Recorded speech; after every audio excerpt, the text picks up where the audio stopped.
Greetings from the eccentric man. I finally got to a Lardie day, and that was Ouseing Lard in Bedford. Let's have a look at the day.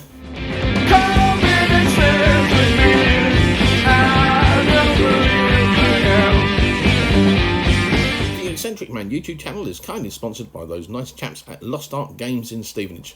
Come on down to play games and buy all your gaming goodies. From the photos of other Lardie days I've seen, the tables and the games are amazing, and this was no exception. Let's start off with Joe McGrath's table, his Normandy table. They're scratch built, most of them. What a fantastic board. You can see more of Joe's work at Joe_Wargamer at Twitter. It's a super board. This is Charley's. You can find him at Frank Worthington on Twitter. I'll put all the Twitter handles down below. This was his Indian Mutiny game, and really nice. You can see Charley wearing his infamous hairstyle. So yeah, a lovely game on that table. Here we're looking at a Through Mud and Blood, one of the older two Lardie games. It's set in the Russo-China War in the 30s. Early 30s, I think. You can see the older FT17, and I played this game as my first game in the morning, and I'll take you through the game. But it was a fun little game, one I've not played before.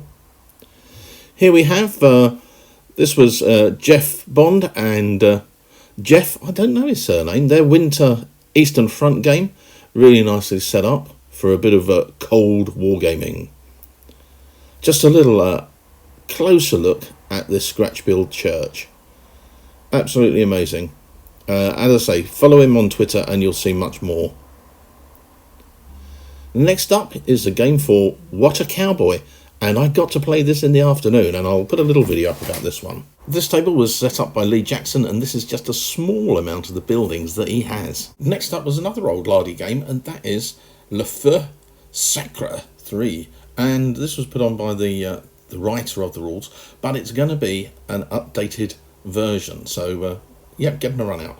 Here's Big Rich himself of Two Fat Lardies playing his sharp practice game for the day, and everyone enjoyed that one. Next up, this is Joe Savage's What a Gangster. Joe's moved his work from What a Cowboy onto What a Gangster now for the Roaring 30, so it should be good fun to see both of them out and about. And yeah, the little tanks, quite amazing. A little bit of fun for What a Tanker, the precursor to What a Cowboy. So yeah, people had fun playing with the little tanks.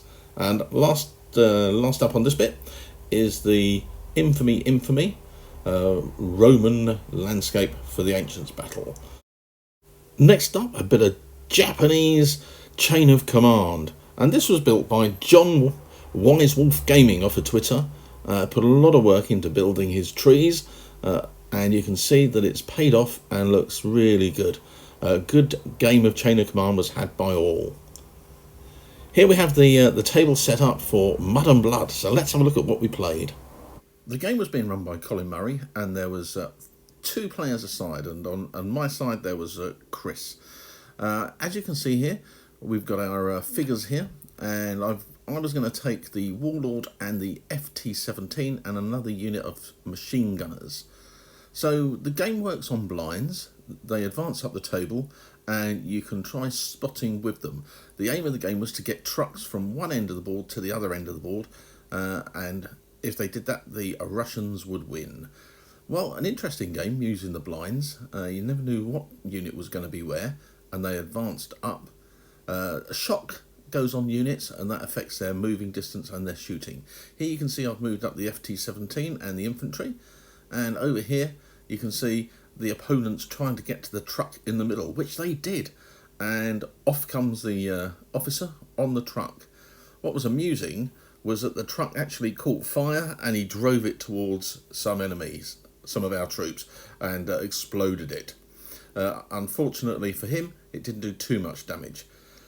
However, for me, I had abysmal luck during the day, and one of the many times I threw a lot of ones, and in this instance it was treble ones for shooting, and then my commander got killed, and I couldn't stop the trucks getting off the board.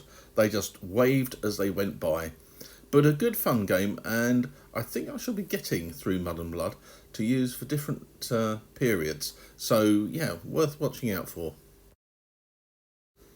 Great fun was had. And I'll do a separate video, I think, for the What a Cowboy game, and I'll go through some of the rules in a little bit more detail in the gameplay. So look forward to seeing that one from me. Anyway, off to Brewpoint in the evening for a bit of socialising and a buffet, and it was great fun. I was so pleased to be able to get along to this Too Fat Lardie Day. Well done to Alistair at Baloo Games on Twitter for organising it and putting in all the hard work. So once again, thank you very much. And I'm looking forward to more Too Fat Lardie days. If you like the video, give it a thumbs up, subscribe if you haven't, and hit that notification button so that you know when the latest video comes up.